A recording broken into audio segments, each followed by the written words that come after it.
রুই মাছের মাথার মুড়িঘণ্ট কে কে খেতে পছন্দ করেন আমার মতো সবাই বলবেন এবং জানাবেন আজকে আমার রান্নাটা কেমন হয়েছে। সম্পূর্ণটা দেখে তারপর বলবেন। বিসমিল্লাহির রহমানির রহিম। আসসালামু আলাইকুম। শুরুতেই সবাইকে আমার রান্নাঘরে শুভেচ্ছা জানিয়ে শুরু করছি আমাদের আজকের রান্না। এই রান্নাটা খুবই জনপ্রিয় এবং খুবই সুস্বাদু মজাদার একটি খাবার। রুই মাছের মাথা দিয়ে মুগের ডাল দিয়ে মাথার মুড়িঘণ্ট। আমাদের বাসায় যেহেতু মাছ আব্বু আনে, সব মাছের মাথা লেজ এগুলো মাছের পরিমাণে বেশি আমি খাই, আব্বু হয়তো বা মাছের পিসগুলো খায়, ওগুলোও খাই, কিন্তু যেগুলো এক্সট্রা থাকে ওগুলো অন্য আর কেউ খায় না, আমারই খেতে হয়।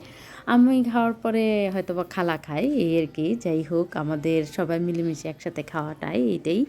আর আজকে আম্মু যেহেতু রান্না করবে, তো আম্মু বলেছে মুগের ডাল দিবে, সাথে একটু পোলার চাল দিবে, তবে নাকি তরকারিটা অনেক মজা হয়, আবার গন্ধটা অনেক সুন্দর আসে। কিন্তু আমি যখন রুই মাছের মাথাটা খাই তখন আমি এমনিতে মশলা দিয়ে কষিয়ে ভুনা টাইপের করে খেয়ে ফেলি, কিন্তু কোনো ঝোল রাখি না, একদম শুকনা শুকনা করে ফেলি। আর আম্মু আজকে মুড়িঘণ্টটা এইভাবেই রান্না করবে, আর আম্মু মাঝে মাঝে এইভাবেই মুড়িঘণ্টটা রান্না করে যদি আব্বুকে খাওয়াবে এটা মনে করে আর কি। তো আজকে আম্মুর প্রসেসিং অনুযায়ী সবগুলো মাছ আমি পরিষ্কার করে দিয়েছি। আমি পরিষ্কার করার পরে এটার মাঝে মশলা কষিয়ে নিয়েছে, আর মশলা কষানোর পরে আম্মু এটা সিদ্ধ হওয়ার জন্য দিবে, পরে আমি বেছে পরিষ্কার করে দিব কাটাগুলো। তো একটু পানি দিয়ে দেওয়া হয়েছে যেন সিদ্ধটা একটু ভালো হয়ে যায়। আর এটা রান্না করার জন্য যেহেতু ডাল লাগবে, ডালগুলো প্রথমে এনে আমি নিজেই ভেজে দিয়েছি এবং পানিতে ভিজিয়ে দিয়েছি, কিন্তু আমি ডালটা ধুয়ে দিইনি, খালা ডালটা ধুয়েছে।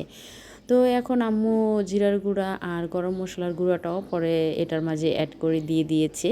এটার গন্ধটা এখনই খুব সুন্দর বের হয়ে গেছে, সবগুলো মশলা কষানো হয়েছে। আম্মু আমাকে মাছগুলো নামিয়ে দিচ্ছে বেজে কাটাগুলো বাছার জন্য। তো এই বাসায় যখনই কোনো কিছু বাছাবাছির প্রয়োজন পড়ে তখন আমি বাছি, কাটা টাটা যা আছে এগুলো খালারা অন্য কাজ নিয়ে ব্যস্ত থাকে বা ওনাদেরটা একটু কাটা থেকে যায়, আর আমি আলহামদুলিল্লাহ খুব ভালোভাবে এটা আমি করতে পারি। তো এটা আমার মাছগুলো পরিষ্কার করা শেষ। যখন নাকি পরিষ্কার করা শেষ হয়েছে তখন আম্মু আমাকে বলেছে যে এই ঝোসানো মশলাটা রয়ে গিয়েছে মাছ তোলার পরে, ওইটার মাঝে যেন আমি মুগ ডালগুলো ছেড়ে দিই, প্লাস এটার মাঝে আমি এই ভেজে রাখা পোলার চালগুলো দিয়ে দিই।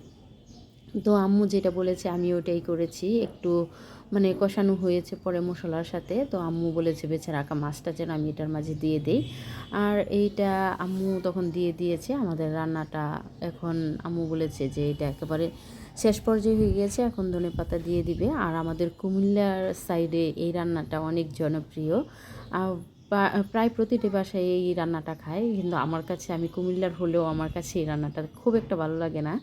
তো আব্বু পছন্দ করে, আজকে যেহেতু এইভাবে রান্না হয়েছে তো এটাই খাবো, কিন্তু অনেক মজা হয়েছে, তরকারিটা অনেক মজার। তো আমাদের জন্য আপনারা সবাই দোয়া করবেন, আমরা যেন ভালো থাকতে পারি। আপনারাও সবাই ভালো থাকবেন, সুস্থ থাকবেন। আল্লাহ হাফিজ।